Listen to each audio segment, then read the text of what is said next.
GN74 மீட்டுவங்க உங்கள் எல்லாருக்கும் வணக்கம். நீங்கள் பார்க்குற இந்த மண் சாலை முகிலங்குடியிருப்பு அப்படிங்கிற ஊரில் இருக்கக்கூடிய மண் சாலைங்க. இந்த மண் சாலை வழியாக தான் இந்த ஊரில் இருக்கக்கூடிய கடற்கரை பகுதிக்கு நம்ம போக வேண்டியிருக்குங்க. இந்த ஊர் வந்து கன்னியாகுமரி மாவட்டத்தில் நாகர்கோவிலிருந்து சரியாக 17 கிலோமீட்டர் தூரத்தில் இருக்குதுங்க. நாகர்கோவிலிருந்து நீங்கள் கோட்டார், பறக்கை, தெங்கமுதூர், புத்தளம், மணக்குடி வந்தீங்கன்னா மணக்குடியிலேருந்து இடது பக்கமாக ஒரு பாலம் வருங்க. லூர்தம்மாள் சைமன் பாலம் அப்படிங்கிற ஒரு பாலம் காயல் பகுதியை கடந்து அடுத்த கரையான கீழமணக்குடியில் கொண்டு விடுங்க. இந்த கீழமணக்குடி ஜங்ஷனில் இருந்து நீங்கள் கன்னியாகுமரி ஒரு சாலை வரும். அந்த சாலை வழியாக நீங்கள் வந்தீங்கன்னா கோவில் விலை, கிண்ணிக்கண்ணன் விலை அப்படிங்கிற ஊருக்கு அடுத்தது இருக்கக்கூடிய இந்த முகிலங்குடிப்பு ஊரில் தாங்க இந்த கடற்கரை பகுதி இருக்குது. நீங்கள் இந்த முகிலங்குடிப்பு ஊர் ஜங்ஷனில் வந்தோடனே வலது பக்கமாக அந்த ரோடு வந்து கரெக்டாக இந்த இடத்துல வந்து தாங்க வரும். இந்த இடத்துக்கு நீங்கள் வந்துட்டீங்கனாலே போதும். இந்த கோவில் ஆட்சி உங்களுக்கு தெரியும். இந்த கோவில் ஆட்சியிலேருந்து இடது பக்கமாக இந்த மண் சாலை திரும்பி அப்புறமா வலது பக்கம் திரும்புங்க. இந்த வலது பக்கத்தில் நேராக போயிடாமல் இடது பக்கம் போகணும். இப்போ நீங்கள் பார்க்குற இந்த பகுதியில் இருக்கக்கூடிய கோவில் ரொம்பவே அழகாக இருந்தது. நான் வீடியோ எடுத்துருக்கும் போது அந்த கிளைமேட்டில் அந்த கோவில் தனியாக ஒரு அழகாக கம்பீரமாக தெரிஞ்சது. அதனால் நான் வீடியோ எடுத்து உங்களுக்கு நான் காட்டியிருக்கேன். இந்த வீடியோ பிடிச்சா லைக் பண்ணுங்கள். தொடர்ந்து நம்ம சேனலை சப்ஸ்கிரைப் பண்ணி நமக்கு ஆதரவு தரங்க. இப்போ வாங்க நம்ம வீடியோக்குள்ளே போகலாம்.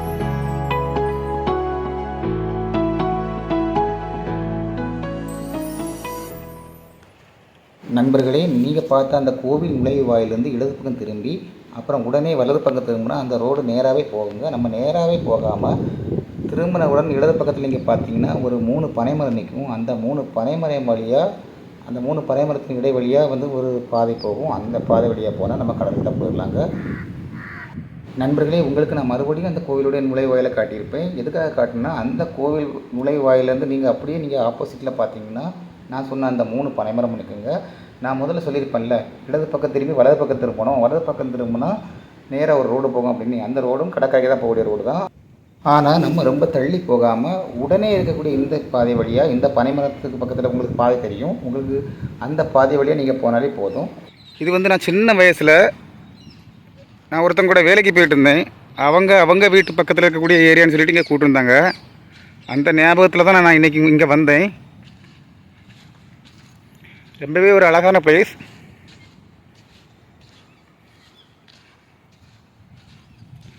உங்களுக்கு தெரியும்னு நினைக்கிறேன், காற்றாடி மரமாக நிற்கும் சுற்றி.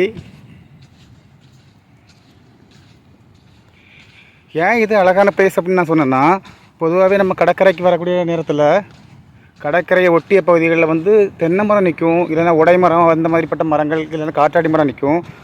ஆனால் இங்கேருந்து ஒரு 1/2 கிலோமீட்டர் கூட இருக்காதுன்னு நினைக்கிறேன். எனக்கு சரியாக அளவு தெரியலை அந்த இடத்தோட நீளம்.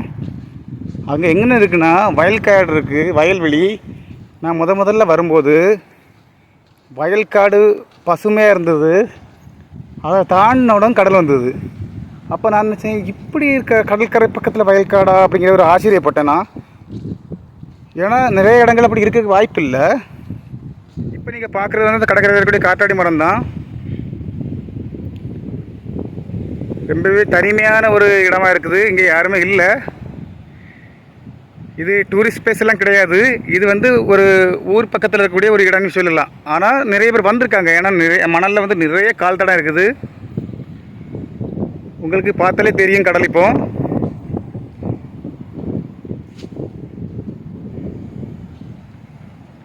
நான் முக்கியமாக வந்தது காரணம் இந்த கடலை மட்டும் காட்டுறதுக்காக இல்லை, அந்த வயல்காடு சொன்னல, அந்த வயல்காடை நான் காட்டுறதுக்காக வந்தேன்.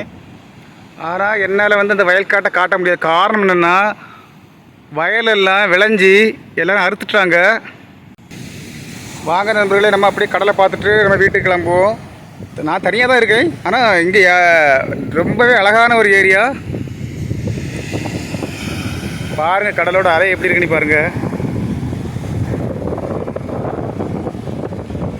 கடல் ரொம்ப நீளமாக இருக்குது. நாங்கள் ஒரு இடத்துல நண்டு எல்லாம் கிடக்குது. நண்டு ஓடுது, அங்கே ஓடுது.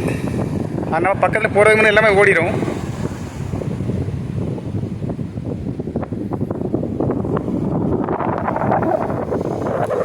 பார்த்தீங்களா, ரொம்பவே நீளமான ஒரு ஏரியா கடல். அங்கே வரைக்கும் தெரியுது உங்களுக்கு. அப்படியே நான் இந்த பக்கம் திரும்புகிறேன். இங்கேருந்து எவ்வளோ தூரத்துக்கு போகுது பாருங்கள். ஃப்ரீயாக இருக்குது இடம். உங்களுக்கு தெரியுதா, ரொம்ப ஃப்ரீயாக இருக்குது. ரொம்ப தூரத்துக்கு போகுது. ஆனால் தனிமையான ஏரியா, யாருமே இல்லைங்க, நான் மட்டும்தான் இருக்கேன். பாருங்கள், உங்களுக்கு அந்த கடல் அலை வந்து எங்கே இருந்து எங்கே வரைக்கும் வந்திருக்கு பாருங்கள், இங்கே வரைக்கும் வந்திருக்கா, இங்கே வரைக்கும் வந்த மண்ணை கொண்டு அங்கே போயிருக்கு. இந்த வீடியோ பிடிச்சா லைக் பண்ணுங்கள், ஷேர் பண்ணுங்கள், கமெண்ட் பண்ணுங்கள், நம்ம சேனலை சப்ஸ்கிரைப் பண்ணுங்கள் நண்பர்களே. இங்கே வந்து ஒரு இடம் தெரியுது. அந்த இடம் எப்படி இருக்குன்னா, நான் கன்னியாகுமரி போய் சூரியாஸ்தமனம் பார்க்கக்கூடிய ஒரு இடம் காமிச்சிருப்பேன் உங்களுக்கு வீடியோவில். நீங்கள் அந்த என்னோட வீடியோ தொடர்ந்து பார்த்தீங்கன்னு தெரிஞ்சிருக்கும். அந்த இடம் போலே இருக்குது. அந்த இடம் தான் நான் நினைக்கிறேன். ஆனால் இங்கே இருந்து என்னால் ஜூம் பண்ணி உங்களுக்கு காட்ட முடியாது. அங்கே ஒரு அந்த சூரியஸ்தமனம் ஆகக்கூடிய இடத்துல ஒரு சின்னதாக ஒரு சர்ச் இருக்கும். சின்னதாக ஒரு குருசடிம்பாங்கல்ல, சின்னதாக ஒரு சிலை, இயேசுநாத சிலை மாதிரி அதை வச்சுருந்தாங்க. அந்த ஏரியா மாதிரி இருக்குது. இந்த பகுதியிலேருந்து பார்க்கக்கூடிய நண்பர்கள் யாருக்கும் நான் சொல்கிறது சரிதான் அப்படின்னா கமெண்ட் பாக்ஸில் கமெண்ட் பண்ணுங்கள். இந்த கடலில் வந்து என்ன நினச்சிட்டுங்க தெரியுதா உங்களுக்கு? இங்கே யாருமே இல்லை, நான் மட்டும்தான் தனியாக இருக்கேன். ஆனால் ஏரியா ரொம்ப பெருசு, சூப்பர். நம்ம நண்பர் சப்ஸ்கிரைபர் ஒருத்தர் ஜீவானந்தனா, ஜீவாவணி சரியா தெரியல, ஜீவான்னு நினைக்கிறேன். அவங்கள ஜீவானி நான் கூப்பிட்றேன். அவங்க சொன்னாங்க நீங்கள் ரொம்ப மொக்க போடுறீங்க பிரதர் அப்படின்னாங்க. நான் ஏன் மொக்கையாக போடுறேன் அப்படின்னா, அதாவது சொன்னதையே திரும்ப சொல்லிகிட்டு இருக்கீங்க அப்படின்னாங்க. ஏன் அப்படின்னா அழகாக இருக்குது, நல்லா இல்லை, டேஞ்சரான பகுதி அப்படின்னு சிம்பிளாக முடிச்சிடலாம். ஆனால் அது வந்து எல்லாத்துக்கும் புரியுமான்னு தெரியல. நான் திரும்ப சொல்ல காரணம் வந்து ரொம்பவே ஆபத்தான இடம் அப்படிங்கிற ஒரே ஒரு காரணத்துக்காக தான் அந்த ஏற்கனவே போட்டிருப்பேன். ராஜாக்காமங்கலம் பக்கத்தில் உள்ள ஒரு பீச் பற்றி, அதாவது ஒற்றை தெங்கன் விளை அப்படிங்கிற ஒரு ஊர் பக்கத்தில் இருக்கக்கூடிய பீச்சை பற்றி நான் போட்டிருப்பேன். அதில் வந்து ரொம்ப முக்கிய போட்டிருக்கீங்க பிரதர் அப்படின்னு வந்து கமெண்ட் பண்ணாங்க. காரணம் என்ன அப்படின்னு சொன்னால், அதாவது ரொம்ப பள்ளமாக இருக்குது, ரொம்ப குண்டாக இருக்குது, பார்த்து நில்லுங்க, கவனம் நில்லுங்க அப்படிங்கிற மாதிரி எல்லாம் சொல்லியிருப்பேன். திரும்ப சொல்லியிருப்பேன். காரணம் அந்த ஏரியா அப்படி இருந்தது எனக்கு. ஆனால் இந்த ஏரியா எனக்கு ரொம்ப அப்படி தெரியலை. ஏன்னா பிளேனாக இருக்குது இடம், உங்களுக்கு பார்த்தா தெரியுது, மட்டமாக இருக்குதா, ரொம்ப தெரியல. ஆனால் அங்கேயும் பள்ளமாக தான் இருக்குது. இதோட அந்த பள்ளங்கிற வார்த்தையை நான் முடிச்சுக்கிறேன். ஆனால் எங்கேயுமே கவனமாக தான் இருக்கணுங்கிறத நான் எப்பவுமே சொல்லுவேன். கடல் அலைகள் வந்து எப்பவும் மோசமாக தான் இருக்குது நண்பர்களே. ஏன்னா நான் எங்கே நிற்க பாருங்கள், கடல் எங்கே இருக்குது பார்த்துடுங்க. நான் கரைக்க பக்கத்தில் நிற்க, அங்கேருந்து இங்கே வந்துடுது. இந்த மண்ணை எல்லாம் வந்து அரிச்சு கொண்டு போகுது. தண்ணி இங்கே வரைக்கும் வருது.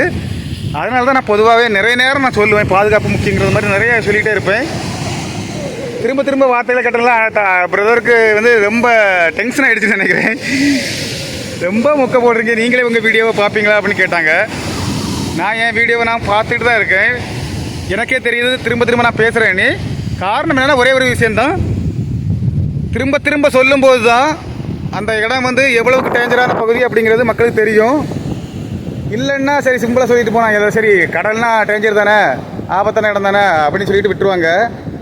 அதனால தான் திரும்ப சொல்கிறேன். இந்த வீடியோ பிடிச்சா லைக் பண்ணுங்கள், ஷேர் பண்ணுங்கள், கமெண்ட் பண்ணுங்கள்.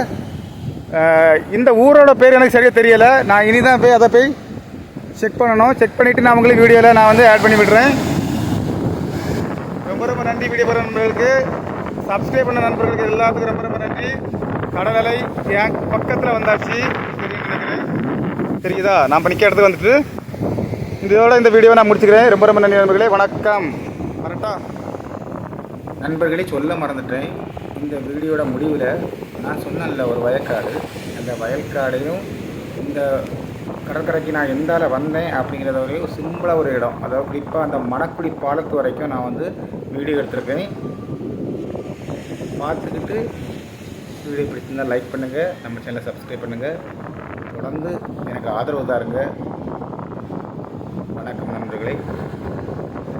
இது வேறு ஒன்றும் இல்லை நண்பர்களே. நான் இந்த கடற்கரை பக்கத்தில் போய் நிற்கும்போது ஒரு அலை வந்தது. அந்த அலை இரண்டாக பிரிஞ்சு ஒரு ஆறு போல் உள்ளே போச்சு தண்ணி திரும்பி. அதில் நம்ம மாட்டிக்கிட்டோன்னா இழுத்துட்டு போயிடும் அப்படிங்கிறத தான் நான் சொல்லியிருப்பேன். அப்புறமா இந்த வீடியோ முடிவில் நான் அந்த பாதையெல்லாம் காட்டியிருப்பேன்ல, அதெல்லாம் பார்த்துட்டு உங்கள் மைண்டில் ஏற்றிக்கிடுங்க. என்னைக்காவது இங்கே வந்தீங்கன்னா நீங்கள் கண்டிப்பாக இந்த பகுதிக்கு வாங்க, ரொம்ப அழகான ஏரியா. இந்த வீடியோ பிடிச்சிருந்தால் உங்கள் நண்பர்களுக்கு ஷேர் பண்ணுங்கள். இதுதான் நீங்கள் செய்யக்கூடிய எனக்கு பெரிய உதவி. தொடர்ந்து நம்ம சேனலுக்கு ஆதரவு தரங்க. இப்போ நான் வண்டி ஸ்டார்ட் பண்ணுறேன் நண்பர்களே. ஸ்டார்ட் பண்ணி சுற்றி அந்த பாதையை நான் உங்களுக்கு ரிட்டன் காட்டுறேன். நான் சொல்ல வேண்டியது ஒன்று இருக்குது உங்கள்கிட்ட. நம்ம பழைய வீடியோக்களை சொல்லியிருப்பேன், நான் ஒத்தையில் தான் வந்தேன் வீடியோ எடுக்க, அதனால் நான் வரக்கூடிய பாதையெல்லாம் உங்களுக்கு காட்ட முடியலை அப்படின்னு சொல்லியிருப்பேன். அதுக்காகவே ஹெல்மெட் மொபைல் ஹோல்டர் அப்படின்னு சொல்லிட்டு ஒன்று இருக்குது. ஒரு 250 ரூபா தான் வரும். அது ஒன்று வாங்கியிருக்கேன். இன்றைக்கி தான் நான் வந்து வீடியோ எடுத்து இதில் நான் வந்து அப்லோட் பண்ணியிருக்கேன். இது எப்படி இருக்குது அப்படிங்கிறத நீங்கள் சொல்லுங்கள் பார்த்துட்டு.